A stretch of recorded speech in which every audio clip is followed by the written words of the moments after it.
So first of all,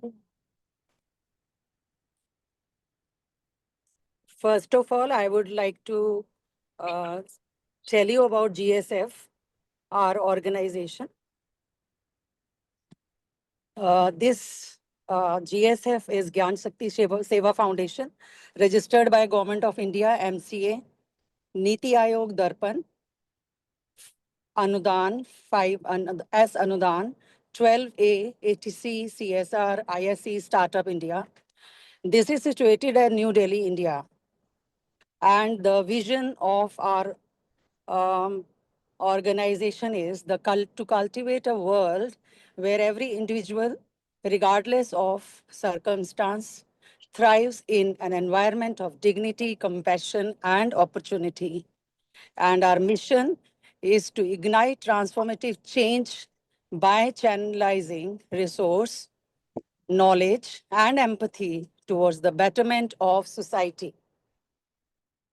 So this is our mission and vision, which I shared with you. And our organization works for women empowerment, underprivileged people, to spread awareness regarding health, moral values, rights and duties through forums, seminars, trainings, and awareness camps. And provision of education, technology, sports activities, trainings to the centers in rural areas, quality education among all the underprivileged and rural people, skill development, thinking about the rural women for the training as well as for their empowerment. Our organization is working very successfully from last so many years. So this is about our organization, and the founder of the organization is Dr. Parmanand Shuklaji. He is also the director of the organization. And myself, he's already introduced, the national announcer of GSF as well as Punjab State President. Now I would like to, introduce our chief guest of today, Mrs. Kiran Sharma. And she has joined as directorate in the year 2000, Journal of Home Guards and Civil Defense, Delhi. She is also working as news reader in the one of the television channel. Soon after joining, she won many awards and certificates in the field of for contribution in the field of social welfare and public awareness, which is highly appreciable. And for this, she was awarded Nishkam Seva Medal in 2008. In the year 2010, she was awarded honor, just a second. She was Home Guard and Civil Defense disc for her contribution in the Home Ministry, by the Home Ministry, Government of India. She was also awarded President, Home Guard, and Civil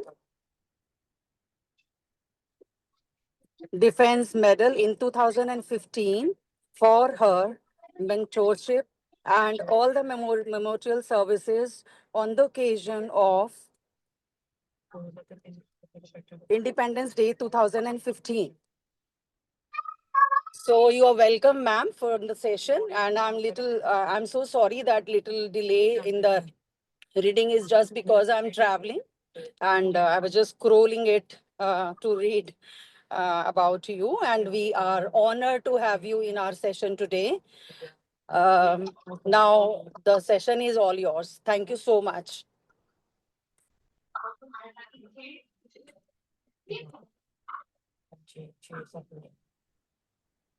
madam का दिल की अनंत गहराइयों से हार्दिक स्वागत है। हमारी बड़ी बहन श्रीमती किरण शर्मा जी, जो कि DSO हैं, और दिल्ली में जो है NCT of Delhi, government of India हमारे सामने हैं। और आपकी गरिमामयी उपस्थिति से ही हम सभी गौरवान्वित हो रहे हैं।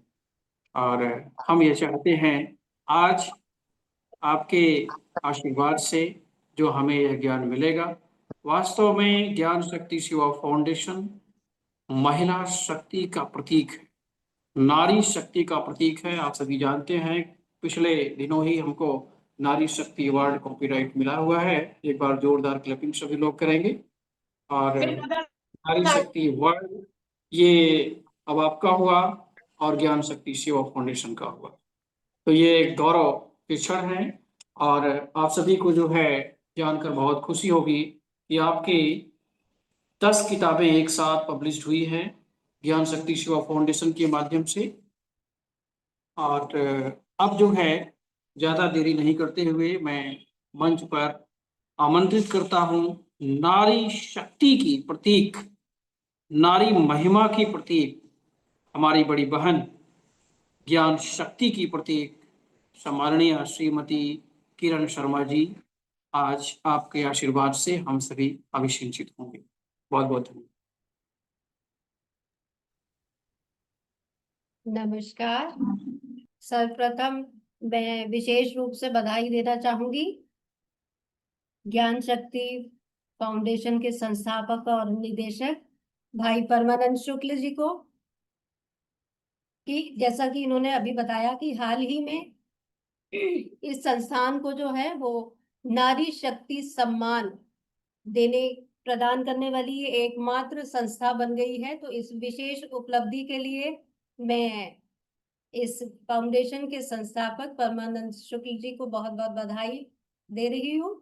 और मुझे खुशी है कि आज इस अवसर पे बहुत बहुत सर्वप्रथम धन्यवाद। ये सम्मान प्राप्त करने वाले इस संस्था के बाद शायद ये हमारा पहला कार्यक्रम है जिसमें हमें इस उपलब्धि की घोषणा करने का भी मौका मिल रहा है। और साथ ही आज जो है मैं इस कार्यक्रम में उपस्थित सभी आदरणीय सम्माननीय शिक्षकों को भी बधाई दे रही हूँ,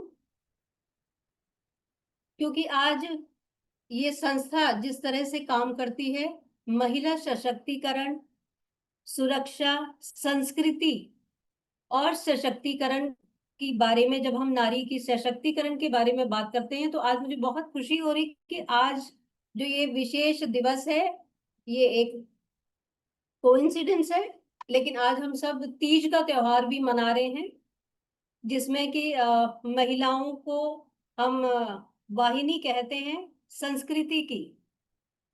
तो आज तीज के इस पावन पर्व पर हम न केवल लोक परंपरा और उत्सव का आनंद ले रहे हैं, बल्कि उस सांस्कृतिक मूल्यों की धरोहर को भी स्मरित कर रहे हैं जो हमारी पहचान है।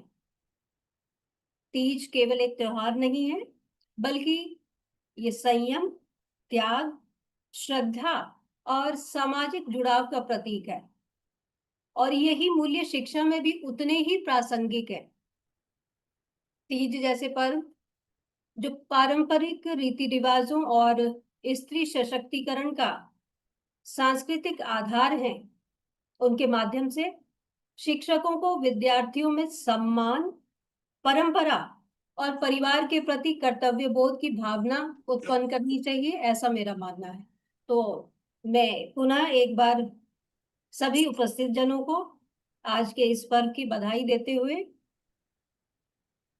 ये बताना चाहूंगी कि नैतिक मूल्य जो है, जिस विषय पे आज हम बात करने वाले हैं, ये केवल किताबों की बातें नहीं है, ये तो जीवन की शैली है। तो इस त्योहार का आनंद उठाते हुए मैं एक गुजारिश और कर रही हूँ कि आज के इस पर्व पर हम कोशिश करें कि या तो हम किसी पेड़ को छुएं, किसी रिश्ते को समय दें, और या फिर किसी मन को हरियाली से भर दें। तो मुझे खुशी है कि आज हम एक साथ कितने ही लोगों से, मेरा ये प्रयास होगा कि आज इस त्योहार को मनाते हुए हम इसी कार्यक्रम के माध्यम से किसी न किसी के मन में एक हरियाली की एक पौध लगाने का प्रयास करेंगे।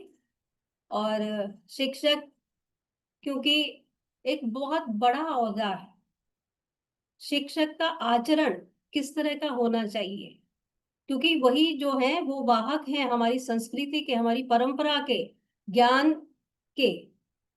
तो उनका जो आचरण है उसको बहुत संभल कर उनको अपना आचरण करना चाहिए। और इसके लिए, क्योंकि हम जानते हैं कि शिक्षक केवल ज्ञान का स्रोत नहीं है, वे समाज के मार्गदर्शक हैं, चरित्र निर्माता हैं और राष्ट्र निर्माता भी हैं। और यही कारण है कि उनका आचरण, मूल्य और नैतिकता, ये सब बहुत महत्वपूर्ण है। क्योंकि आज का जो ये विषय है वो शिक्षकों के क्या आधारभूत मूल्य होने चाहिए, क्या नैतिकता होनी चाहिए, इस विषय पर केंद्रित है। तो जहां तक मैं अपने अनुभव से ये समझ पाई हूँ और आप सबके बीच ये बताना चाहूंगी कि एक शिक्षक जो है उसे अपने आचरण में सत्यनिष्ठा लानी चाहिए। क्योंकि एक शिक्षक विद्यार्थियों को न केवल शब्दों से बल्कि अपने कार्यों से सिखाता है। बच्चे वो सीखते हैं, जो वो सुनते हैं उसके बजाय वो सीखते हैं जो हम उन्हें करके दिखाते हैं।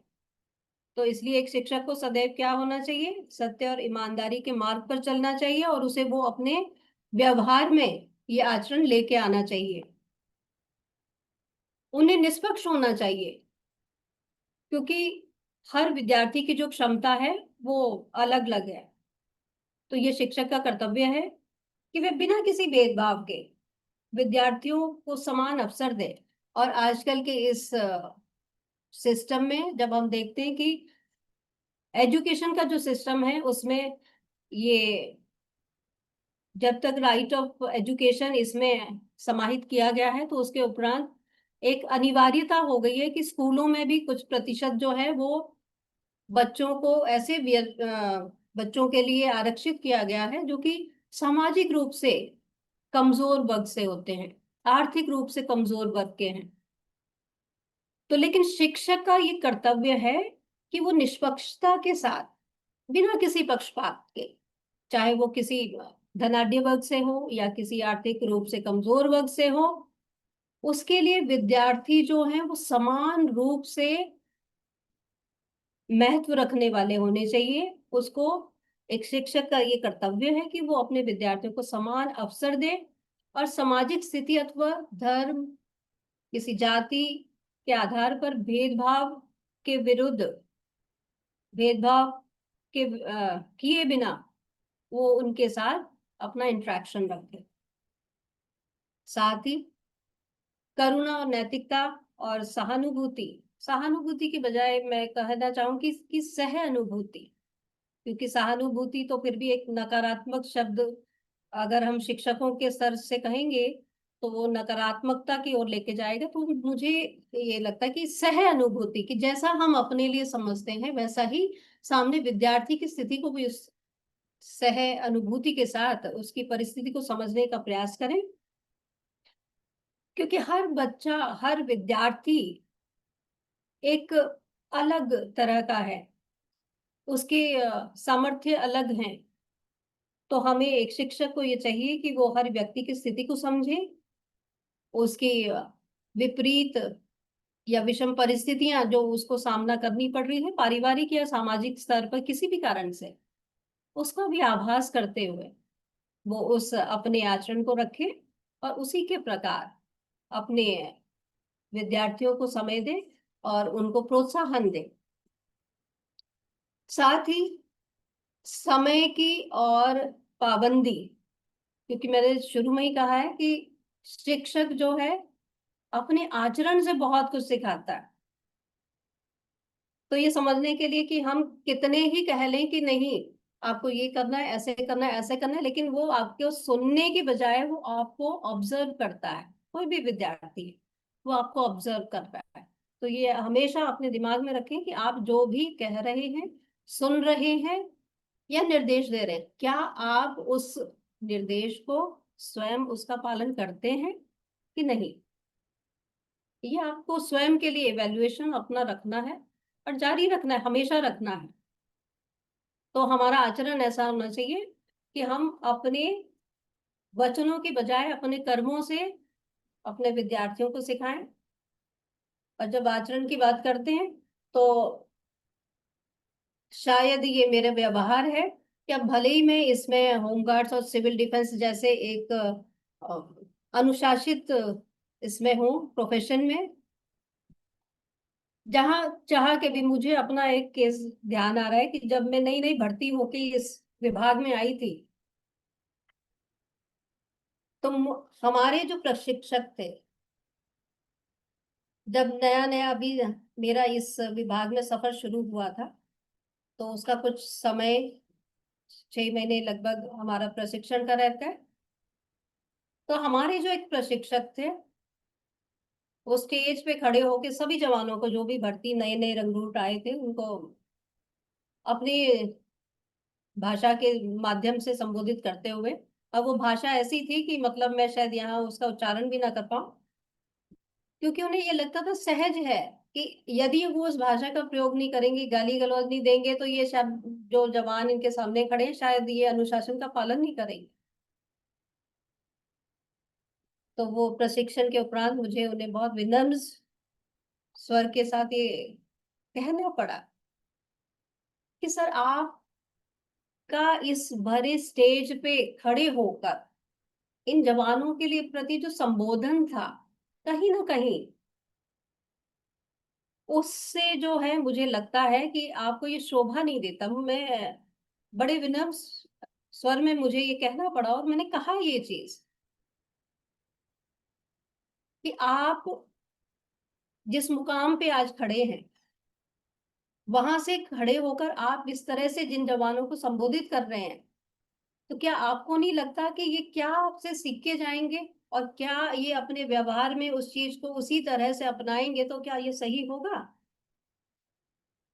तो उनका केवल ये कहना था, अभी आप नई आई हैं और मैं दावा करता हूं कि कुछ समय बाद इसी स्टेज पे खड़े होके आपका भी जो संबोधन होगा, जब आप संबोधित करने इनको जवानों को आएंगे कुछ समय बाद, तो आपकी भी यही भाषा होगी, यही शैली होगी। पर मुझे खुशी है कि आज मुझे लगभग इस विभाग में 22-23 साल से ज्यादा का समय हो चुका है, लेकिन इसके बावजूद मेरे व्यवहार में कोई बदलाव नहीं है। जो शिक्षा मैं अपने उन प्रशिक्षक महोदय को उस समय दे रही थी उसका पालन मैं स्वयं करती हूँ। और आज भी भले ही मैं उस मंच पे आसीन होने के बाद मुझे वो संबोधन करने का भी कई बार अवसर मिलता रहता है और मैं करती हूँ, क्योंकि वहाँ कई प्रशिक्षु आते हैं जिनको हमारा शुरुआती तौर पे ही उनको संबोधन और हमें उनको कई विषयों पर प्रशिक्षण देना होता है। लेकिन मुझे नहीं लगता कि मुझे कभी भी विपरीत शब्दों का इस्तेमाल करके उनको समझाने की जरूरत पड़ी। तो इतने वर्षों बाद भी मैंने अपना वो व्यवहार उसमें कोई बदलाव नहीं लेके आई हूँ और उसी व्यवहार के साथ मैं बहुत अच्छी से अपनी जिम्मेदारियों का निर्वहन करती आ रही हूँ। और शायद यही बात है, कभी मैंने किसी भी पुरस्कार को पाने के लिए कभी काम नहीं किया, लेकिन जब हम कहते हैं जब हमारी सोच अच्छी हो, हमारा विचार अच्छा हो, हमारे किसी भी कर्म को करने का उद्देश्य अच्छा हो, तो अपने ही आप भगवान प्रभु कृपा करते हैं और वो अपने आप आपको प्रोत्साहित करने के लिए, आपको अच्छे काम करते रहने के लिए आपको किसी ना किसी रूप में प्रोत्साहित करते रहते हैं। और ये मेरा सौभाग्य है कि इसी सब कारणों से मुझे राष्ट्रपति सम्मान भी जो वर्ष 2015 में मिला था, तो ये केवल मेरे ये काम थे जो मैंने कभी सोचा नहीं था कि मुझे इस बड़े पदक और सम्मान से सम्मानित किया जाएगा, लेकिन मेरे कार्यों को आज भी सराहा जाता है। और उससे भी ज्यादा मुझे खुशी तब होती है कि ये मेरे कार्य जो मेरे अधीनस्थ जवान हैं उन सबको प्रेरित करते हैं, उन सब में ये भावना लाते हैं कि अच्छे काम करने के लिए, अनुशासन में आने के लिए आपको अपना आचरण सही करना है। उसके लिए जरूरी नहीं आप किस शब्द कड़े हो सकते हैं, लेकिन खराब नहीं होने चाहिए। अनुशासन एक अलग चीज है, लेकिन अनुशासन के नाम पे आप ये लिबर्टी लेके कि आप कुछ भी कहेंगे और वो मान्य होगा, ये गलत है। अब जब मैं शब्दों की बात कर रही हूँ तो मैं आपको यही बताना चाहूंगी कि अगर आप हम मान लें शब्दों में कितना अंतर है। अब कहने के लिए कई शब्द ऐसे लगते हैं कि हमें लगते हैं ये पर्यायवाची है। अब मैं अगर आपसे किसी से पूछूं कि पानी और जल में क्या कोई अंतर है, तो सामान्यतः क्या आप सब अपना जो जवाब देंगे, जहां तक मुझे लगता है आप सब कहेंगे दोनों पर्यायवाची हैं, कोई अंतर नहीं है। पानी कहें जल कहें एक ही बात है, दौड़ना कहें भागना कहें एक ही बात है, पर्यायवाची है। लेकिन जब हम इनके अंतर को समझने का प्रयास करेंगे तो हम जानेंगे कि इन दोनों शब्दों में भी कितना अंतर है। उदाहरण देकर समझाने की कोशिश करूंगी, क्योंकि श्रावण मास चल रहा है और श्रावण मास में ये मान्यता है कि प्रभु शिव जी के को जब हम जल चढ़ाने जाते हैं बड़ी आस्था के साथ, तो श्रावण मास में शिव जी भगवान पर जल चढ़ाने का एक अपना अलग महत्व है। तो क्या कभी आपने गौर किया है कि हम कहें कि जी हम शिव जी पे पानी चढ़ा के आए हैं, या हम सुबह सुबह अगर हम कहते हैं कि हम सुबह उठ के सूरज को पानी चढ़ा के आए हैं, कभी कहा है हमने? शायद कभी नहीं। तो हम क्या कहते हैं कि हम प्रातः उठ के सूर्य नमन करते हैं, सूर्य देव को हम जल चढ़ा के आते हैं। और उसी तरह से अभी श्रावण मास चल रहा है तो हम क्या कहते हैं कि मैं मंदिर जा रहा हूँ, मंदिर जाके मैंने शिव जी पे, शिवलिंग पे जल चढ़ाया है। कभी नहीं हमने कहा होगा जी हम पानी चढ़ा के आए। उसका क्या कारण है? क्योंकि शब्द भले ही पर्यायवाची लगते हो, लेकिन उनका अर्थ इतना गहरा है कि जहां शब्दों में पानी केवल पिया जाता है, या पैर धोने हैं तो पानी से पैर धुलवा दिए, है ना, ऐसे कार्यों में हम प्रयोग करेंगे पानी का। लेकिन जहां हमारा आस्था, हमारा विश्वास, सकारात्मक हमारी आस्था और विश्वास जब जुड़ जाएंगे, तो वही पानी क्या बन जाएगा? वो जल बन जाएगा। तो देखिए आप शब्दों का चयन आपको कितनी सोच समझ के करने की जरूरत है। ये आप इतने छोटे से शब्दों से अगर आप सोचेंगे, तो इस पे विचार करेंगे तो आपको समझ में आएगा। अब इसी तरह से अगर मैं पूछूं आपसे कि अगर मान लीजिए आप कहीं घूमने निकलते हैं और घूमते हुए आपके पीछे कुत्ते पड़ गए, कुत्ता पड़ गया, तो आप क्या करेंगे? दौड़ेंगे कि भागेंगे? आप विचार करके बोलेंगे जी हम भागेंगे, ठीक है। अब मान लीजिए, अब जैसे जिस विभाग से हमें, अगर हम मान लो अगर कहीं पे किसी भी दंगा हो रहा है, कुछ हो रहा है, यहाँ पे कहीं पे भीड़ इकट्ठी होगी, तो अगर हमें क्या करना है, लाठी चार्ज करना पड़ने की जरूरत पड़ी, तो जिन पे लाठी चार्ज किया जाएगा वो क्या करेंगे? दौड़ेंगे भागेंगे? भागेंगे, क्योंकि वो उससे बचना चाहते हैं। उनको क्या है कि उस परिस्थिति से अपने आप को बचाना है, तो वो उस परिस्थिति का सामना न करके उस परिस्थिति से भागने की कोशिश करते हैं। तो जहां भागने का, जहां नकारात्मकता है, वहां पे क्या है, आप भाग रहे हैं चीजों से। लेकिन जब आप स्वास्थ्य कारणों से सुबह उठ के सैर करेंगे, अपने आप को स्वस्थ रखने के लिए प्रयास करेंगे, दौड़ भाग करेंगे, तो आप क्या करेंगे? दौड़ लगाते हैं। तो जब आप भागते हैं तो कुछ भी उसका फल आपको नहीं मिल रहा है, केवल आप अपने आप को उस परिस्थिति से बचा रहे हैं। लेकिन जब आप दौड़ेंगे, अब मान लीजिए कोई प्रतियोगिता होती है, प्रतियोगिता में क्या है, आपने कंपटीशन किया, पार्टिसिपेट किया, उसमें आप दौड़े, दौड़ लगाई, आपने स्थान हासिल किया, आप प्रथम आए, तो आपको उसका क्या लाभ मिला? आपको उसके लिए पुरस्कार मिला। अब जैसे अभी मैडम स्नेहलता जी, अब मैं बीच में बोलना चाहूंगी, मुझे ध्यान आया कि मुझे उनका भी आभार व्यक्त करना था। उन्होंने इतने अल्प समय में जितना भी मेरे बारे में उनको जानकारी थी, उन्होंने बहुत अच्छी तरह से उस चीज का व्याख्यान भी किया। और साथ ही मुझे ये जानकारी भी मिली कि उन्होंने बहुत परिश्रम, वो एआई की एचओडी भी हैं अपने विभाग में, और एक प्रतियोगिता वो जीत के आई है जिसके लिए वो दिल्ली आ रही है।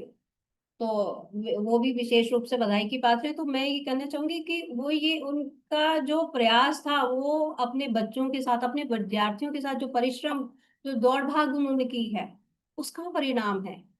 जो उन्होंने अपने बच्चों को सिखाया, उसका परिणाम है।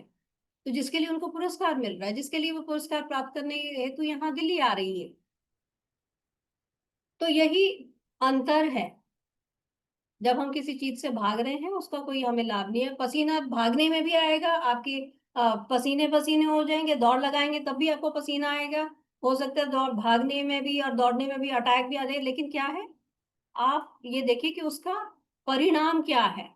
जब हम भाग रहे हैं, परिस्थितियों से भाग रहे हैं, उसमें कोई नहीं पूछेगा, लेकिन जब आप दौड़ लगा के आप विजेता बनते हैं, तो आपको उसका पुरस्कार मिलता है ना। तो ये छोटे छोटे शब्द हैं जिनके शायद हम मायने अगर उसको बारीकी से समझने के प्रयास करें, तो बहुत सारे उसमें अर्थ निकलते जाते हैं और हम बहुत कुछ उसमें सीखते जाते हैं। तो कई बार हमें लगता है कि एक दूसरे के पर्याय हैं, लेकिन जब उसमें हम उन शब्दों में अपना विश्वास, आस्था और सकारात्मक की अगर खोज करेंगे, तो उनके अर्थ जो है वो स्वतः ही भिन्न भिन्न अपने अर्थ छोड़ते जाते हैं। तो इसी प्रकार से, तो यही सारी चीजें एक शिक्षक को भी ये समझनी चाहिए। जब हम कहते हैं कि हाँ भी आपने भेदभाव नहीं करना, आपके साथ जो भी विद्यार्थी हैं उनको समान रूप से देखना है, और ये सारी चीजें अपने आचरण में, अपने व्यवहार में लेके आनी है। क्योंकि विद्यार्थी सुनने के बजाय आपको देख के, समझ के, आपके आचरण को ऑब्जर्व करके उससे ज्यादा सीखते हैं। तो जो हम उनसे आशा करते हैं कि हमारे अ, विद्यार्थी जो हैं अनुशासित हों, और बाकी नियम कायदे जो हम उनको बता रहे हैं, नैतिकता का पालन करें। ये सारी चीजें हमें अपने आचरण में लेके आनी है। और उसी प्रकार से, क्योंकि एक शिक्षक जो है वो ताउम्र सीखता है, तभी वो जो है अपने आप को समय के अनुरूप अपने आप को सिखा सिखा के अपने विद्यार्थियों के साथ जो है वो चल सकता है।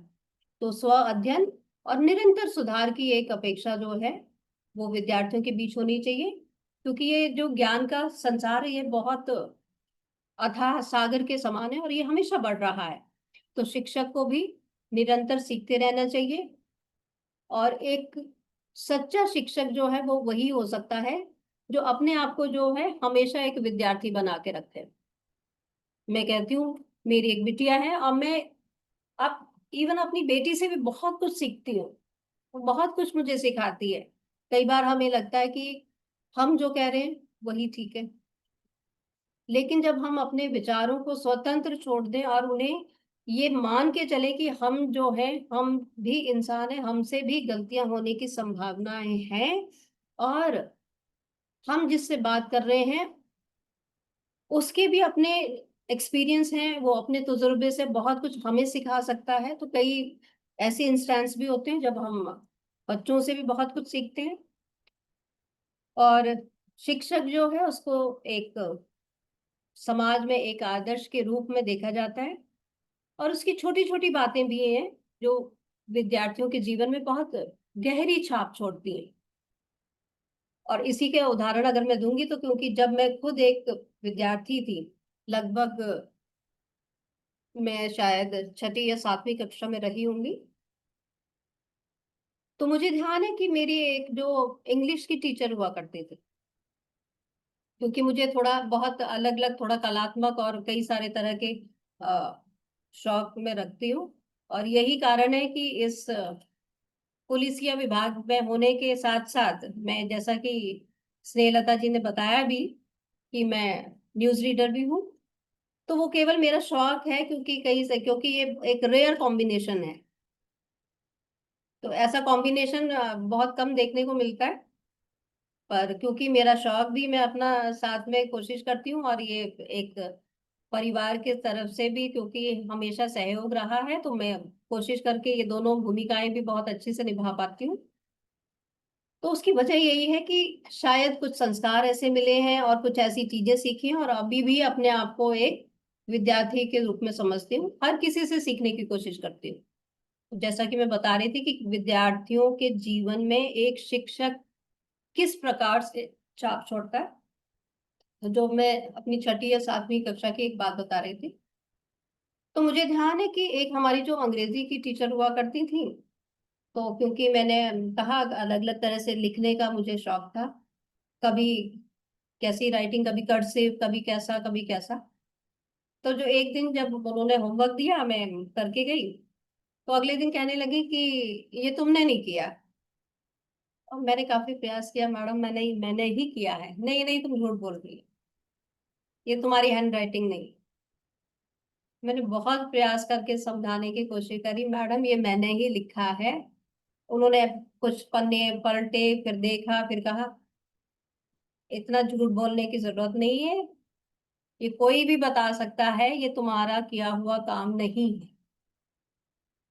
मैंने कहा मैडम ये मैंने ही किया है, आप चाहें तो मुझसे लिखवा के देख ले, मैं आपको दोनों तरह से लिख के दिखा सकती हूँ, आप जैसे बोलेंगे मैं वैसे लिख के दिखा दूँ। अल्टीमेटली उनको मानना पड़ा, बोला अच्छा इस तरह से अभी लिख के दिखाओ, और मैंने लिखा। तब जाके उनको संतुष्टि हुई कि हाँ नहीं ये ठीक कर रही है, सच कह रही है। लेकिन मुझे आज भी वो वाक्य याद है, क्योंकि जिस तरीके से उन्होंने मुझ पे दोषारोपण किया, उन्होंने जानने की कोशिश नहीं की, वो तो क्योंकि मैंने बहुत प्रयास करके उनको समझाने की कोशिश की कि नहीं मैम ये मैंने ही काम किया है, आप चाहें तो मैं आपकी तसल्ली है तो मैं आपको लिख के दिखा देती हूँ। तब जाके कहीं उनको ये लगा कि हाँ नहीं ठीक है। अन्यथा अगर जिस तरह से वो मुझे डांट रही थी, तो उससे तो ये लग रहा था कि उनके दिमाग में ये वो निश्चय करके बैठी है कि ये, क्योंकि उनको ये लग रहा है तो उन्होंने जानने के प्रयास किए बिना उन्होंने मुझे डांटा। और वो डांट मुझे आज भी याद है, क्योंकि शायद मैं कुछ इस तरह की छात्रा रही हूँ कि ना परिवार से ना कभी अपने शिक्षकों से मुझे डांट सुनने की आदत, क्योंकि काम वैसा किया नहीं, तो वो मुझे मेरे दिमाग में वो एक छाप छोड़ गई वो डांट, कि शिक्षक बिना सच्चाई जाने किस तरह से दोषारोपण किया, क्यों किया गया ऐसा। क्या ये शिक्षक का कर्तव्य नहीं था ये जानने की कोशिश करना। उसमें कोई ज्यादा तो इन्वेस्टिगेट करने वाली चीज नहीं थी, सिर्फ यही तो कहना था अच्छा ठीक है अभी लिख के दिखा दो। वो मुझे कहना पड़ा कि आप चाहें तो मैं लिख के दिखाऊं। तो कुछ ऐसी चीजें होती है जो नकारात्मक हो या सकारात्मक हो, आपके जहन में एक अलग घर कर जाती है। तो ये शायद वो वाला वाक्य इस वजह से भी ध्यान रहा। तो ठीक इसी तरह से हमेशा नकारात्मक चीजें नहीं, हमें कोशिश करनी चाहिए अपने दिमाग को सकारात्मक चीजों के साथ, विचारों के साथ जो है उनको भरा जाए। तो बहुत अच्छा एक और उदाहरण, जब मैं बीपीएड कर रही थी महाराष्ट्र से मैंने किया है, तो उसमें भी हमारा बीच में जो एक सेशन था, क्योंकि उसमें बहुत सारे इवेंट्स होते थे, हम लोग पार्टिसिपेट करते थे सारे उसमें, जब जहाँ भी करने का होता था। तो मुझे ध्यान है हमारे जो एक कोच हुआ करते थे एथलेटिक्स के, तो बीच में कॉम्पिटिशन्स, क्योंकि जो प्रतियोगिताएं हैं यही आपके जो व्यक्तित्व है उसको निखार लाते हैं। उसमें तो हमें जब भी मौका मिले तो हमें किसी भी तरह के जो प्रतियोगिता अगर हमें लगता है कि हम उसमें पार्टिसिपेट कर सकते हैं और करना चाहते हैं, तो हमें बिल्कुल करना चाहिए। केवल किताबों से, क्योंकि बहुत कुछ सारी चीजें हैं जो हम इस तरह से सीखते हैं। और इसीलिए स्कूल का जो है वो जो अपना लाइफ है, वो जो विद्यार्थी जीवन है, उसमें हमें बहुत सारे, हमारा जो ओवरऑल हमारा जो डेवलपमेंट होता है वो हमारा विद्यालय से हो। तो जब हम प्रतियोगिता की बात आई, तो मैं बहुत दुबली पतली हुआ करती थी शुरू से। तो मैंने कहा कि मैराथन रेस थी, और मैराथन की तो दूरी और ये सब समझ के आप, मतलब कोई भी बहुत जल्दी हामी भर नहीं पाता, जहाँ भी मैराथन दौड़ने के लिए आपको स्टेमिना चाहिए, आपको कंसिस्टेंसी चाहिए, तो उसके लिए फिर क्योंकि एक भाव होता है, डर का भाव हमारा क्या रहता है, कोई भी विद्यार्थी है, हम कोई भी प्रयास करते हैं तो हम कोशिश होती है कि हम जीतने के लिए काम करें। हमारा ये प्रयास है, जो कि मुझे लगता नहीं सही है। होना ये चाहिए कि हमारा प्रयास होना चाहिए कि हमने अपना कर्म करना है, जीत और हार बाद की बात है। तो हमारा प्रयास होना चाहिए कि हम अपना कर्म करें। जीतेंगे बहुत अच्छी बात है, नहीं भी जीतेंगे तो हम कुछ ना कुछ सीखेंगे। तो कुछ भी सीखने के लिए हमें जब भी मौका मिले, कुछ भी गतिविधि हो, पार्टिसिपेशन का मौका मिले, कहीं पे भी हो, अगर हमें लगता है, हमारी रुचि है, हमें पार्टिसिपेट करना चाहिए। तो इसीलिए जब मैं वहाँ अपने वो एथलेटिक्स के कोच थे उनके पास गई, क्योंकि दुबली पतली थी, तो मैंने कहा सर मैं इस मैराथन में पार्टिसिपेट करना चाहती हूँ, लेकिन वो संशय दिमाग में होता है ना, मतलब आपको कॉन्फिडेंस, देखिए शिक्षक का रोल कितना अहम रोल होता है, मैं ये बताने का प्रयास कर रही हूँ अभी। मैं अपने एथलेटिक्स कोच के पास गई और मैंने कहा सर मैं इस मैराथन में मैं पार्टिसिपेट करना चाहती हूँ, लेकिन क्या आपको लगता है कि मुझे पार्टिसिपेट करना चाहिए? उन्होंने सोचा, फिर कहने लगे नहीं मुझे लगता है, मतलब ये तो आपको सोचना चाहिए, आपको लगता है कि आपको पार्टिसिपेट करना है, आपको पार्टिसिपेट करिए। ये मेरे से ही आपने प्रश्न पूछ के मतलब क्या जानना चाह रही हैं? मैं कहा सर नहीं, मैराथन है, इतनी लंबी दौड़, मतलब आपको लगता है मैं कर भी पाऊंगी, नहीं कर पाऊंगी? उन्होंने कहा आपका काम ये सोचना नहीं है कि आप कर पाएंगी कि नहीं कर पाएंगी, आपका काम है कि आपने करना है, इच्छा है तो आप पार्टिसिपेट करिए। लेकिन शायद ये वो शब्द नहीं थे जिन्होंने मुझे प्रोत्साहित किया। उनके द्वारा जब ये कहा गया कि आप अपनी रुचि अनुरूप आप इसमें पार्टिसिपेट यदि करना चाहती है करिए, और तुम तो वैसे भी इतनी दुबली पतली सी हो, तुम्हें तो हवाई उड़ा के ले जाएगी। जब उन्होंने ये कहा कि मतलब आपकी शारीरिक शक्ति के साथ साथ आपकी जो इच्छा शक्ति, आपकी जो मन शक्ति है, उसमें परमात्मा की भी कृपा होगी, तुम्हें तो हवा ही उड़ा के ले जाएगी, तो शायद मुझे अपने भीतर उस शक्ति का संचार होते हुए महसूस हुआ कि मुझे लगा जो अभी तक एक हार का डर था वो शायद कहीं गायब हो गया। मुझे लगा हाँ मैं कर सकती हूँ, मैं क्यों नहीं कर सकती, बिल्कुल कर सकती हूँ। और आप लोग यकीन मानिए कि वो एक ऐसा वर्ष था जिस समय हमारे कैंपस के सारे जो ट्रेनीज थे उन सब ने उस मैराथन में, हमारे कोर्स के सारे विद्यार्थियों ने उस मैराथन रेस में पार्टिसिपेट किया। और उसके लिए मैंने उनको किस तरह से मोटिवेट किया वो भी मैं आपको बता दूं कि मैंने सबके पास जाके कहा कि देखिए इस दौड़ में पार्टिसिपेट करने से सबको एक प्रशस्ति पत्र मिलेगा, वो तो आप पार्टिसिपेट कर देंगे, दौड़ पूरी हो या ना हो उससे कोई फर्क नहीं पड़ेगा।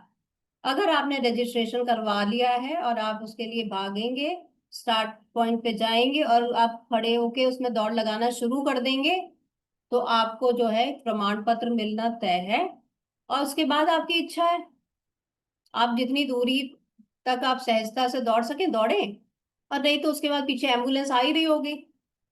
तो जब आपको लगे असहज हो गए तो आप छोड़ दीजिएगा, एम्बुलेंस में बैठ के आ जाइएगा। तो कोई जरूरत नहीं है, इसमें घबराने वाली कोई जरूरत नहीं है।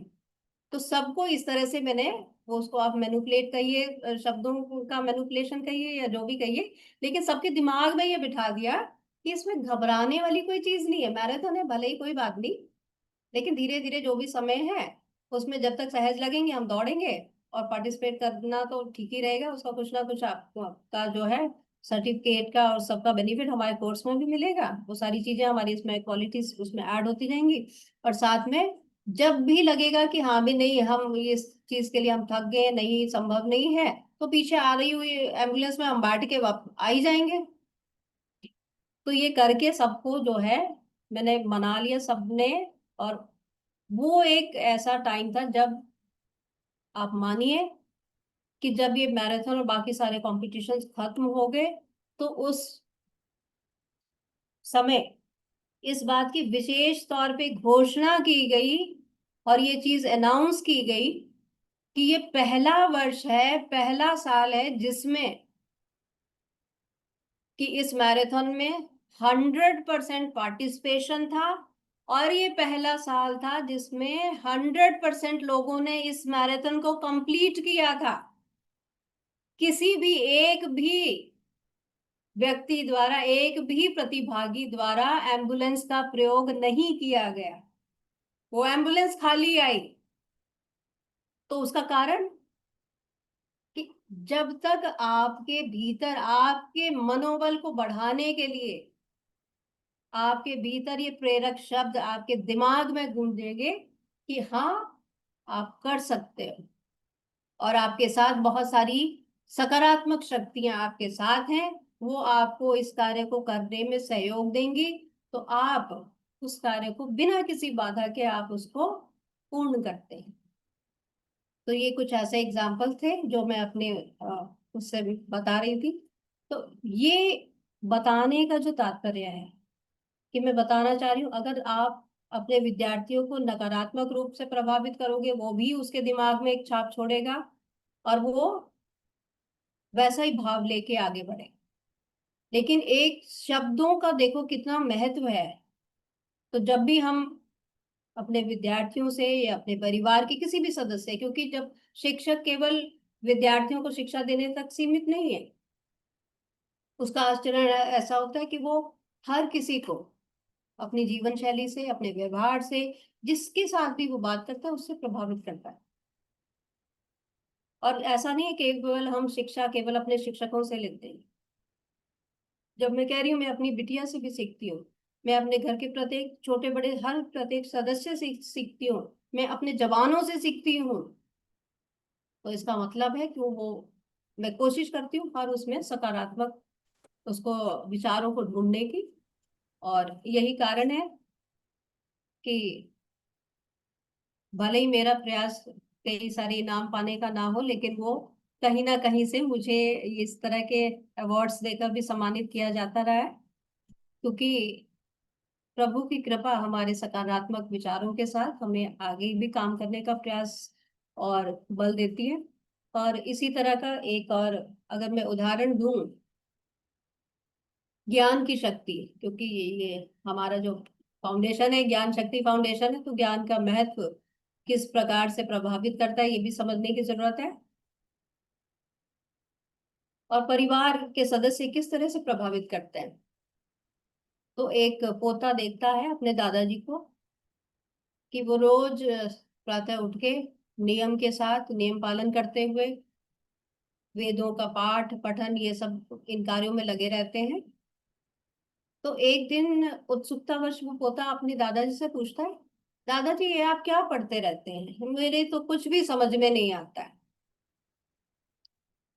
तो बोलते हैं, बेटा आप जब बैठोगे इसका अनुसरण करोगे, जब आप कोशिश करोगे तो कुछ आप धीरे धीरे, एक बार में अगर नहीं समझ में आता है तो धीरे धीरे जब आप सुनेंगे तो आप कुछ ना कुछ उसका फल आप पाएंगे, और तब आपको ये सहज होगा। तो उसने कहा, नहीं ऐसे मुझे पता है, मुझे लग रहा है कि मेरे को कुछ भी, मैंने एक दो बार प्रयास किया है लेकिन मुझे कुछ समझ नहीं आया आप क्या पढ़ते रहते हैं। तो वो कहने लगे, अच्छा ऐसे नहीं समझ में आ रहा तो ऐसा करो, ऐसे वैसे भी ऐसे समझ नहीं आता, एक काम करो, आप ये टोकरी लो और ये टोकरी लेकर जाओ और सामने जो एक नदी है वहां से थोड़ा वो जल इस टोकरी में भर के ले आओ। जालीदार टोकरी थी। तो पोते को तो पहले लगा भी ये क्या काम दादाजी ने दे दिया, कि भला इस टोकरी में, इस छलनी में किस तरह से जल भर के लाया जाएगा। लेकिन क्योंकि दादाजी का हुक्म था, आदेश दिया गया था, तो उसने, पोते ने उनका मन रखने के लिए, देखिए ये होते संस्कार जो हम परिवार से सीखते हैं कि अगर बड़ों ने कुछ कहा है तो हमें उसका पालन करना है, बजाय उसको उनको ज्ञान देने के कि नहीं ये संभव नहीं है, ये नहीं हो सकता है, वो किस तात्पर्य के साथ उनको ये कहा गया है। तो उसने, क्योंकि संस्कारों से बंधा था, इतने तो संस्कार बच्चे में आ ही गए थे परिवार में रहते हुए, कि बड़े बड़ों के आदेश का पालन करना है। वो गया, टोकरी उठाई और जल भर के लाने का प्रयास किया। दौड़ भी लगाई कि शायद उसमें टोकरी में कुछ ना कुछ जल आ जाए। लेकिन वो दौड़ लगाने के बाद भी जब तक घर पहुंचा दादाजी के पास, वो टोकरी छलनी खाली की खाली। वो बोलते नहीं तुम गए ही नहीं, इसका मतलब है तुम गए नहीं अभी, तुम जो बीच से ही आ गए। समझाने लगा नहीं दादाजी मैं गया था और प्रयास भी किया, मैं ये टोकरी भर के डुबोई भी लेके भी आ रहा था, लेकिन आते आते तो देखिए इसमें इतने छेद हैं, वो तो सारा जल तो निकल गया। बोलते नहीं है, हो सकता है तुम सुस्ताते हुए आ गए, तुमने दौड़ नहीं लगाई, एक बार फिर जाओ और अच्छे से उसको भर के जल्दी से दौड़ लगा के वापस आ गए।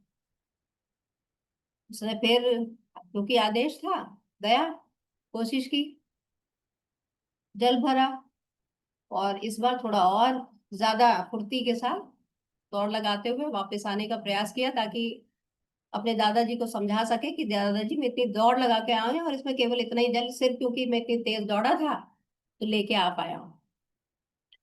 तो उन्होंने कहा, जब तक वो दौड़ लगा के पहुंचा फिर वही, क्योंकि छलनी थी, कितना कहाँ जल उसमें टिक पाता, वो फिर खाली की खाली।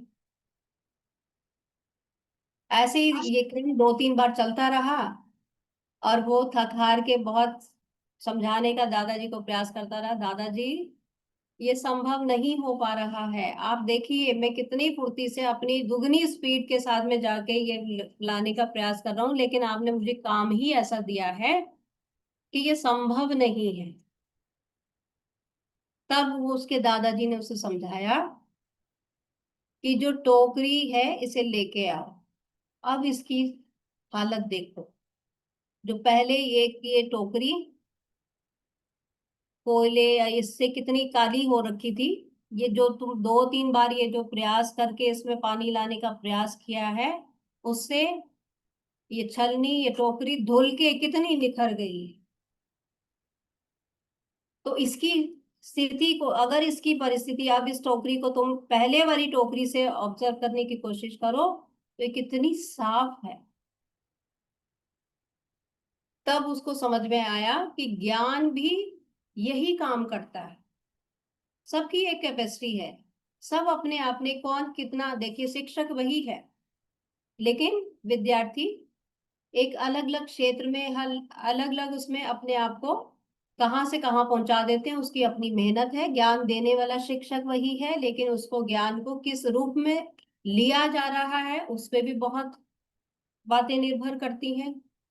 वो किसको कहाँ किस मुकाम पे लेके जाएगा, वो कितना कितना उस समझ पाया है, इस चीज का भी फर्क पड़ता है, किसमें कितनी मेहनत डालेगी। बोलती है ना, जितना जितना उसमें शक्कर डालेंगे उतना मिठास आएगी। तो जितनी मेहनत आप उस ज्ञान के साथ, शिक्षक का काम है अपने विद्यार्थियों की जरूरत को समझ के उनको गढ़ना, उनको निखारना। तो वही काम वो दादाजी ने उसको फिर यही समझाया कि ऐसा नहीं है कि आपने जो इतनी दौड़ भाग की है वो व्यर्थ गई है। तो ठीक वैसे ही जब मैं वेदोच्चारण कर रहा हूँ, जब मैं पाठ पठन कर रहा हूँ, तो आप अगर उसको सुन रहे हैं तो कहीं ना कहीं उस चीज का लाभ, भले ही आप उसको एज इट इज रट नहीं पाते हैं, आप उसको समझ नहीं पा रहे, याद नहीं कर पा रहे हैं, लेकिन उस चीज से आपकी बौद्धिक क्षमता में कितना निखार दिन पर दिन आ रहा है, ये चीज महसूस करने वाली है। और एक दिन ऐसा भी आता है कि जो आप एक निखर के जो है अपने गुरु को, अपने शिक्षक को, विद्यार्थी जो पीछे छोड़ देते हैं। तो ये एक निरंतरता है जो ये बनी रहनी चाहिए, और यही निरंतरता हम शिक्षकों से भी अपेक्षा करते हैं कि वो विद्यार्थियों को इस बात के लिए प्रोत्साहित करते रहें कि कभी ना कभी उनका जो मेहनत है वो सफल होगी और उनमें निखार लेके आएगी। और इसीलिए कहा है ना कि शिक्षक जो है वो जब तक शिक्षा केवल किताबों का ज्ञान नहीं है, उसको व्यवहारिकता में लेके आना है, जिससे कि हम उस चीज का जो है फायदा उठा सके, है ना। क्योंकि शिक्षक की बात है कि व्यवहारिकता में लाना है, तो उसके लिए क्या कर सकते हैं क्योंकि सिर्फ बच्चों को पढ़ाना ही तो नहीं है, उनको सिखाना है। तो सिखाने के लिए एक और अगर उदाहरण में देने की कोशिश करूं, तो एक दिन मान लो एक व्यक्ति, जैसा कि मैं आपको बता रही हूँ, गया पहाड़ों पे गया, उसने गया, सुनसान जगह थी, वहां साध्वी ध्यान लगा रही थी। तो सम्मान पूर्वक उस व्यक्ति ने वो साध्वी को दंडवत किया, प्रणाम किया, और उनसे पूछा कि आप इतनी एकांत जगह में अकेले क्या कर रही हैं? कल कल वो सामने आने तो हमको थोड़ा अच्छा लगता है, नहा लेता तो खेल लेते हैं। हम अभी नहीं कर सकते मैडम। हम करते हैं, हैं? हम नहाते हैं, हैं? क्या समय हो गया है क्या? जी, क्या भी कुछ?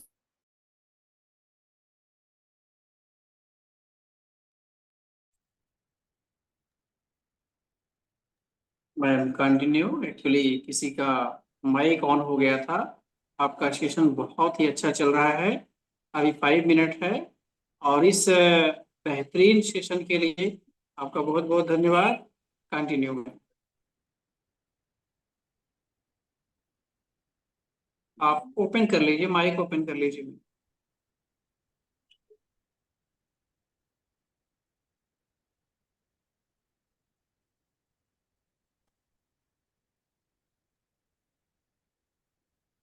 हाँ, तो क्योंकि हम देखिए शिक्षकों से जो अपेक्षा करते हैं, जो आधारभूत मूल्य और नैतिकता की जब क्योंकि हम बात कर रहे हैं, तो हमेशा हमारा ये काम होना चाहिए कि हम जो अपेक्षाएं दूसरों से कर रहे हैं, वो पहले उन अपेक्षाओं पे हम अपने आप को उस कसौटी पे तोल के देखें कि क्या हम उस कसौटी पे खरे उतरते हैं। तो इसी संदर्भ में मैं एक वाक्य आपसे बताना चाह रही थी कि जब एक व्यक्ति एक पहाड़ पे गए, वहां देखा और एक साध्वी साधना कर रही हैं, तो उन्होंने उनको दंडवत प्रणाम किया, सम्मान पूर्वक उनका आदर सम्मान करने के उपरांत उन्होंने पूछा कि आप इस एकांत जगह पे अकेले क्या कर रही हैं? तो वो साध्वी ने उत्तर दिया कि मेरे पास तो बहुत काम है यहाँ जो है। तो वो व्यक्ति हैरान होकर सोचने लगा कि इनके पास क्या काम है, ऐसा क्या काम है, ये तो अकेले ही यहाँ पे, इनको क्या ही काम होगा।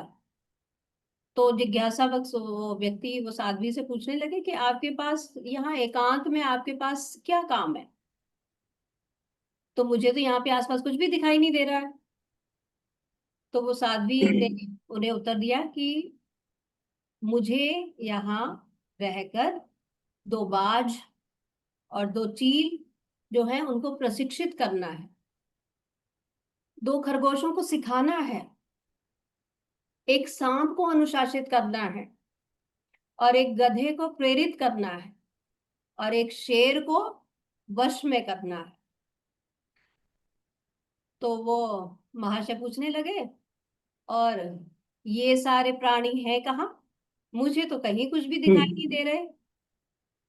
तो वो साध्वी का जवाब आप सुनेंगे तो आप फिर से हंसेंगे। वो साध्वी कहने लगी कि ये सारे प्राणी जो हैं जिन्हें आप देख नहीं पा रहे हैं, ये सब मेरे भीतर हैं, मेरे अंदर हैं ये सारे प्राणी। क्योंकि बात जो है वो क्या करता है, हर चीज पे पैनी नजर रखता है। तो वैसे ही मेरी जो ये दोनों आंखें हैं, तो मेरी ये दोनों आंखें दोनों बाज हैं। तो उन्हें मुझे सिखाना है कि जो कुछ भी मेरे सामने है, अच्छा है या बुरा है, कैसा भी है, उनमें से मुझे केवल अच्छी चीजों पे अपना ध्यान केंद्रित करना है, सकारात्मक चीजों की ओर अपना ध्यान लगाना है। और मेरे जो ये दोनों हाथ हैं, ये दोनों हाथ मेरे चील के समान हैं। ये दोनों जो चील हैं, जो अपने पंजों से कईयों को चोट पहुंचा सकते हैं, कईयों का विनाश कर सकते हैं।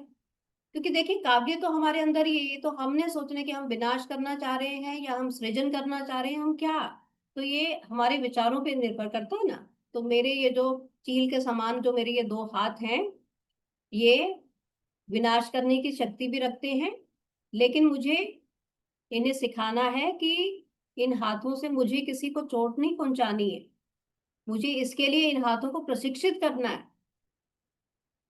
और मेरे जो दोनों पैर हैं, ये दोनों मेरे खरगोश हैं।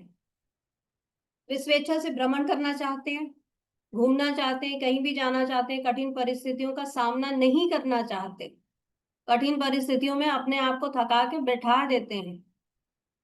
तो मुझे उन्हें ये सिखाना है कि उन्हें दुख या ठोकर लगने पर भी, कभी कुछ परिस्थितियां विपरीत हों तो भी उनको जो है शांत रहना है और शांत रहते हुए आगे बढ़ना है। ये मुझे इन दोनों पैरों को, अपने खरगोश रूपी इन पैरों को ये सिखाना है। और गधा जो है, गधा क्या होता है, वो हमेशा क्या करता है, जिद्दी होता है। हर बार जो है चलने पर बोझ उठाना नहीं चाहता।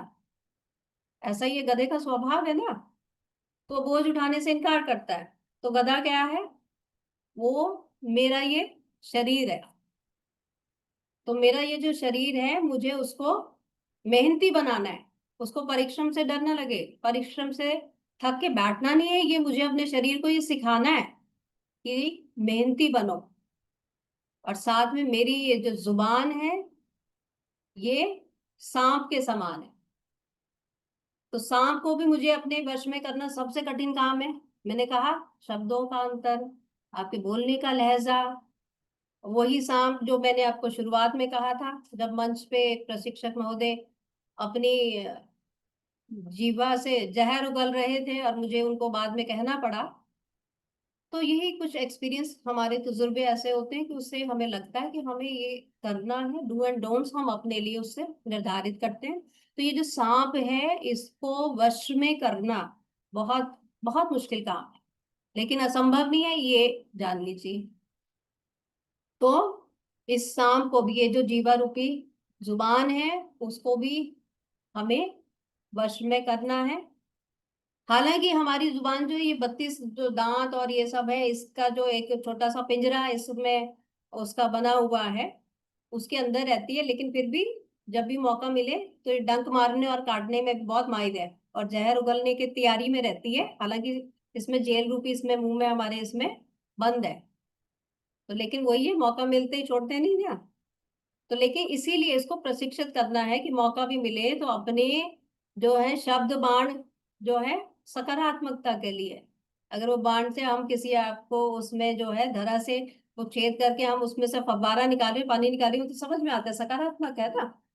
लेकिन हम उससे जहर उगल के किसी के मन को घायल कर रहे हैं तो वो गलत। तो उसको ये सिखाना है कि अपनी जुबान से भी जो है हमें उसको अनुशासित रखना है और अच्छे सकारात्मक शब्दों का चयन करके दूसरों के हृदय में, मैंने कहा था तीज का त्योहार है तो किसी ना किसी मन में हरियाली जो है वो लगाने का, हरा भरा करने के ये प्रयास था। तो वो उसमें जुबान बहुत बड़ा अहम रोल अदा करती है। अब बचा एक शेर, वो भी मेरे पास ही है। शेर बच गया ना, उसको भी तो सिखाना है अभी। तो शेर क्या हुआ हमारा, वो व्यर्थ में क्या सोचता है कि मैं तो राजा हूं। शेर का भाव है ना, शेर सोता मैं राजा हूं। तो मुझे उस शेर को भी वश में करना है। और वो शेर क्या है, वो मेरा अहंकार है। तो उस अहंकार को, कि देखो कितना जो है, जब हम उस अहंकार को, इन सारी चीजों को जब हम वश में कर लेंगे तो इसी से हम ये समझते हैं कि हमारे जो संसाधन हैं, उन संसाधनों को हमने किस तरह से उपयोग करना है। जो हम अपेक्षा अपने विद्यार्थियों से कर रहे हैं, तो सबसे पहले वो हम अपने ऊपर लागू करते हुए, हमारे अपने चरित्र को ये सारी चीजें परिभाषित करती हैं। इस बात को हमें समझना होगा और अपने सारे जो हमारे संसाधन, आंतरिक संसाधन हैं हमारे, उनको जैसे मन, बुद्धि, अहंकार, इस सब को वश में करते हुए, और फिर समय और बाहरी जो जैसे संसाधन है, धन, शक्ति आदि, ये सारे बाहरी संसाधन है। सबसे पहले अपने भीतरी संसाधनों को वश में करें और बाहरी संसाधन, शक्ति, धन आदि जो भी हमारे हमारे चरित्र निर्माण के बाद हमारे पास आ पाते हैं, तो उनको हम बेहतर तरीके से उनका उपयोग करते चले। तो यही बताने के साथ कि एक शिक्षक जो है वो अपने शब्दों से बच्चों को पढ़ाना सिखा सकते हैं, लेकिन उसके मूल्य और नैतिकता उन्हें जीना, जिंदगी जीना सिखाते हैं। तो हमें अपने सभी शिक्षकों से मैं ये निवेदन करूंगी कि वे अपने विद्यार्थियों को केवल शिक्षित न करें, बल्कि मूल्य और नैतिकता को साथ लेकर उनको अपने इसमें व्यवहार में लाते हुए, अपने आचरण और चरित्र निर्माण में लाते हुए उन्हें शिक्षित करने के साथ साथ उनमें नैतिकता और जिंदगी जीना सिखाए। इन्हीं शब्दों के साथ मैं आज के इस कार्यक्रम में एक बार पुनः आप सभी को तीज के इस पावन पर्व की और बधाई देते हुए ये आशा करती हूँ कि इस कार्यक्रम के माध्यम से किसी ना किसी हृदय में आज मेरा ये प्रयास था कि हरियाली का सृजन करूं, तो कहीं ना कहीं मैं प्रत्येक मन में शायद इस हरी भरी पौध को लगा पाई हूँ, ऐसा मेरा प्रयास था। तो शायद मैं अपने प्रयास में कितनी खरी उतर पाई हूँ, ये आप अपने कमेंट्स के माध्यम से आप बता दीजिएगा। धन्यवाद। नमस्कार। Respected ma'am, I would like to say on behalf of GSF that you have done wonderful job. बहुत अच्छे से आपने काफी सारी स्टोरीज और अपने एक्सपीरियंस से शेयर करके आई थिंक मन में ही जगह नहीं बनाई, अदरवाइज हमारी फाउंडेशन की एक हमें ऐसा लग रहा है कि एक पार्ट ही हो आप। और हम हमेशा चाहेंगे कि आप आगे भी हमारे सेशंस में आए। So on behalf of everyone present here, I would like to express heartfelt gratitude to you for gracing the occasion with your presence. And the insightful experiences which you shared were not only deeply engaging, but also full of invaluable lessons and values. It is truly an honor for us to have had such an eminent personality among us today. And of course, you have told so many things, with the help of stories and incidents. And I liked so many things in that. But one thing I really like, and which I also follow, that you have to love your children. As a teacher, you have to have passion for your subject. Along with that, love for children is must. Understanding children is must. You have to make your place in their hearts. That's the most important thing for a teacher. And that is the earning when you go in the market or anywhere outside and the childs come running after 10, 15, 20 years and touching your feet or hugging you. So that is the best, award for a teacher. I feel that. And I also liked one thing that you said, that preaching and practically working must be same. It should not be that preaching you are something else and you are not the role model for that. So children observe and children learn by observing. वो जो देखते हैं वही सीखते हैं, आपके बोलने से नहीं सीख पाएंगे. So and first of all, we all have to work on self. हमें अपने आप पे पहले work करना है, क्योंकि जो positivity है, that is the key to happiness. So when we work on ourselves, we will be positive, we'll spread the positivity. And we sincerely hope to have the privilege of connecting with you again in future and look forward to further benefiting from your wisdom and experience. Thank you so much on behalf of GSF once again for inspiring us with lovely words, along with wishing us the festival of Teej. And you yourself are, I think, wearing green color suit, dress. You're looking lovely in that. Along with your so many awards and, memorable things which we read in the early morning, sir sent me that details. And when I was reading and looking at your personality, it matches. Thank you so much, ma'am. And I would like to invite sir now. Sir, please say a few words for ma'am and the session. Thank you so much. बहुत बहुत धन्यवाद. जोरदार clapping करेंगे ma'am के लिए. और जहां से आपने खूबसूरती को दर्शा रहे हैं, चाहे वो भारत का उत्तर हो, पश्चिम हो, पूरब हो, पश्चिम हो, दक्षिण हो, चारों दिशाओं से और भारत की बाहर से भी, एक तरह से यह आज का सेशन इंटरनेशनल लेवल, अंतर्राष्ट्रीय स्तर का सेशन है.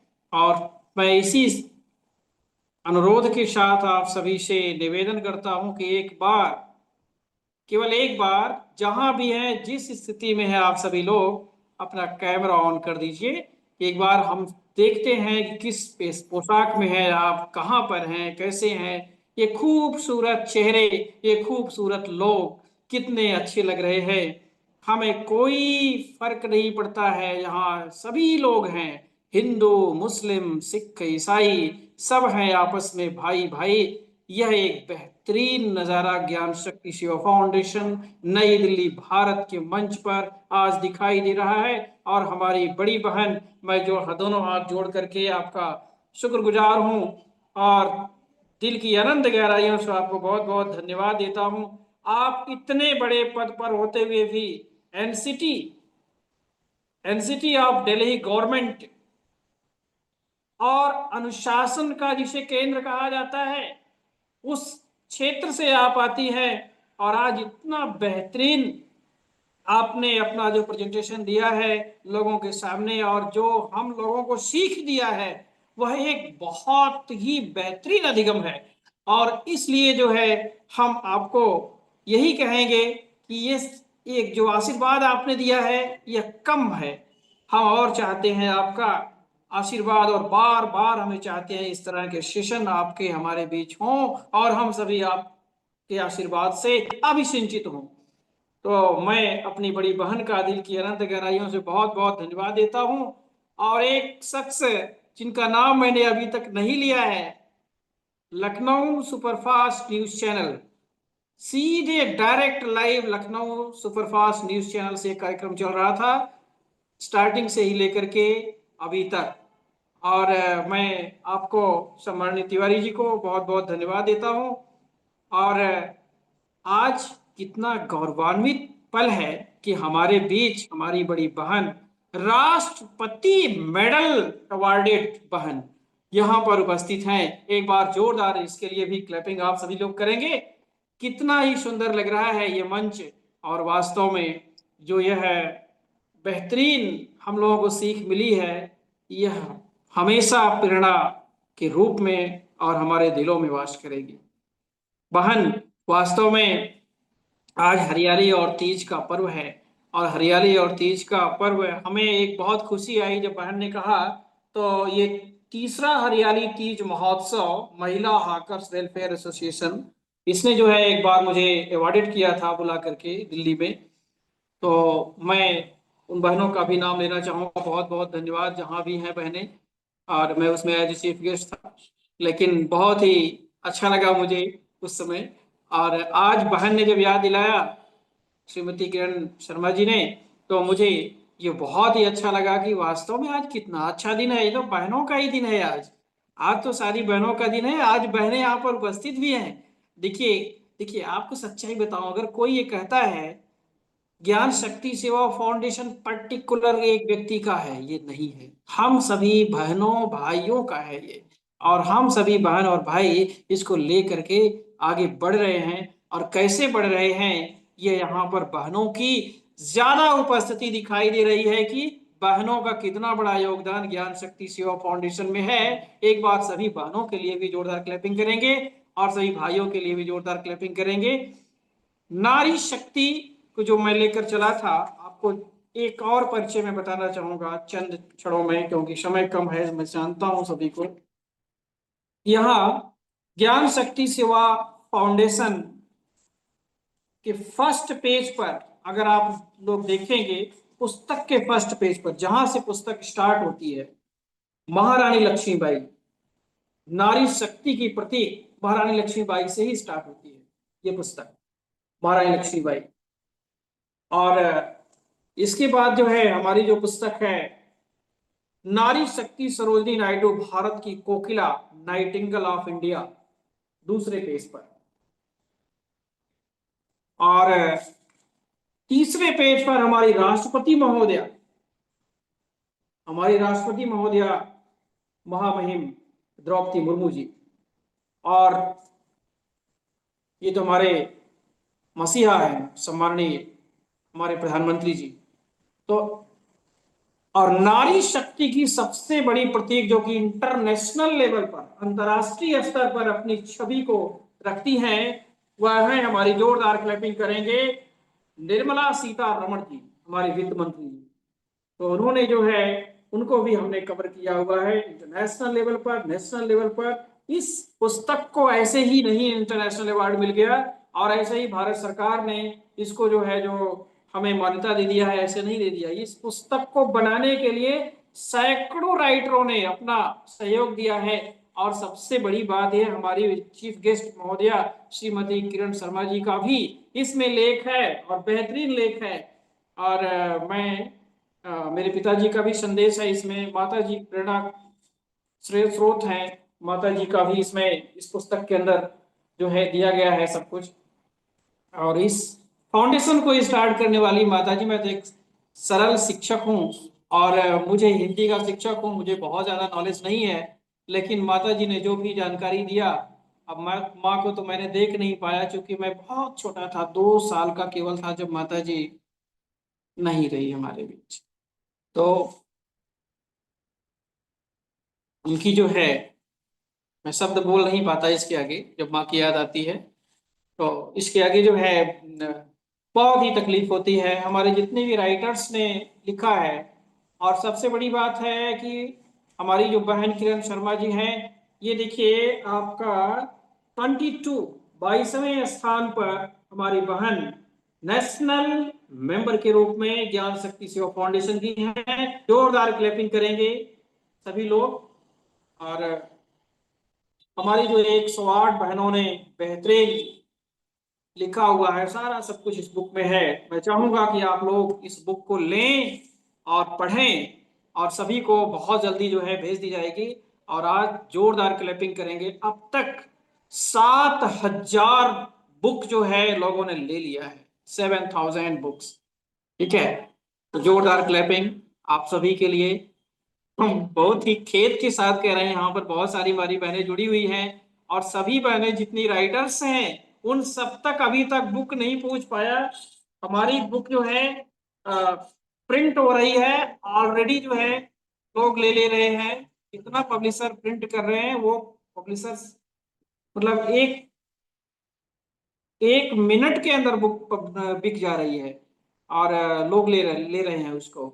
99 रुपीज, 199 रुपीज केवल इसका दाम रखा गया है। लेकिन यह जो है बुक बहुत ही काम की है। मैं प्रचार नहीं कर रहा हूँ, मैं एक हकीकत बता रहा हूँ यहाँ पर कि इसको आपको पढ़ना चाहिए। 108 राइटर्स मिलकर के जो लिखे हुए हैं, बेहतरीन राइटर्स, उनके बारे में आपको जानना चाहिए। और सभी बड़े बड़े प्रोफेसर, डायरेक्टर और बड़े बड़े जो है टीचर्स, और क्या क्या शक्तियां हैं, उन शक्तियों को आपको जानना चाहिए। और मुझे अपनी टीम पर, ज्ञान शक्ति सेवा फाउंडेशन की पूरी टीम पर बहुत ही गर्व है, सभी बहनों पर गर्व है, सभी भाइयों पर गर्व है। सबका नाम मैं नहीं ले सकता हूँ क्योंकि जो है बहुत कम समय है, और नाम लेने लगूंगा तो बहुत सारी आप बहनें हैं। और आपको आज मैं बहुत बड़ा खुलासा करने जा रहा हूँ। हमारे एनजीओ में, ज्ञान शक्ति सेवा फाउंडेशन में 18,000 बहनें रजिस्टर्ड हैं। हम कोई भी लिंक बहुत ही सोच समझ करके भेजते हैं। देखिए हमारी पूरे प्रोग्राम में कोई भी डिस्टरबेंस महोदय आपको नहीं मिला होगा, इसलिए क्योंकि हम 2 बार ऑब्जर्वेशन करते हैं कि यह पर्सन जुड़ने लायक है कि नहीं है। That person can do better in front of you और our chief guest and every person. तो हम उसको जोड़ते हैं क्योंकि हमारे साथ बहनें रहती हैं, और कोई गलत हो जाए तो बहुत बुरा लगता है, तो इस और बहुत ही अच्छा नहीं लगता हमको। इसलिए जो है हम बहुत ही ऑब्जर्वेशन के साथ रखते हैं। और आज आपने जो अपनी गरिमामय उपस्थिति महोदय आपने दिया है, यह वास्तव में एक मिसाल बना है। और ज्ञान शक्ति सेवा फाउंडेशन के ये जो हंसते हुए, खिलखिलाते हुए हमारे भाई और बहन के चेहरे हैं, ये वास्तव में यह कह रहे हैं कि आज ज्ञान शक्ति सेवा फाउंडेशन के मंच पर एक नया इतिहास रचा गया है, नया इतिहास रचा गया। तो मैं इसी के साथ अपनी बहन का बहुत बहुत धन्यवाद देता हूं और आज के इस कार्यक्रम का समापन करना चाहता हूं। और महोदया जी, क्या समापन करने की अनुमति है, क्योंकि आज आप चीफ गेस्ट हैं? क्या कुछ बोलना चाहेंगी आप अंत में?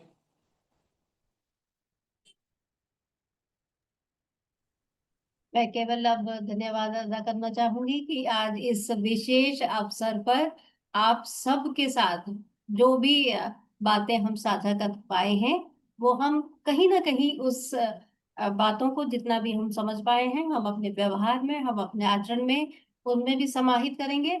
और इन्हीं शब्दों के साथ एक बार फिर से पुनः भाई परमानंद शुक्ल जी को बहुत, जो ये इस संस्था के माध्यम से कार्य कर रहे हैं, उसके लिए बधाई देते हुए आज के इस विशेष तीज पर्व पर सभी उपस्थित बहनों को बधाई और शुभकामनाएं देते हुए मैं आज का ये कार्यक्रम यही समाप्त करने की अनुमति चाहूंगी।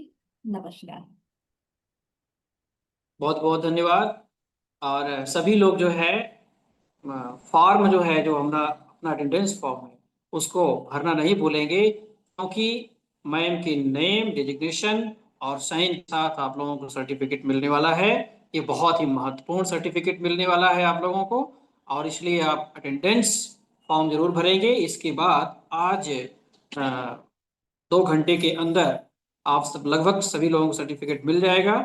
और साथ में जो है, आप सभी को जानकर बहुत खुशी होगी कि हम 2 चीज़ तैयार किए हुए हैं। एक आपका जो है फीडबैक फॉर्म, और दूसरा जो है क्वेश्चन पेपर। तो क्वेश्चन पेपर जो है उसको सॉल्व करना ही पड़ेगा, और क्वेश्चन पेपर में दूसरा कुछ नहीं है, जो बहन ने जितना अब तक इतना देर तक बोला हुआ है सारा जो है उसमें क्वेश्चन के रूप में पूछा जाएगा।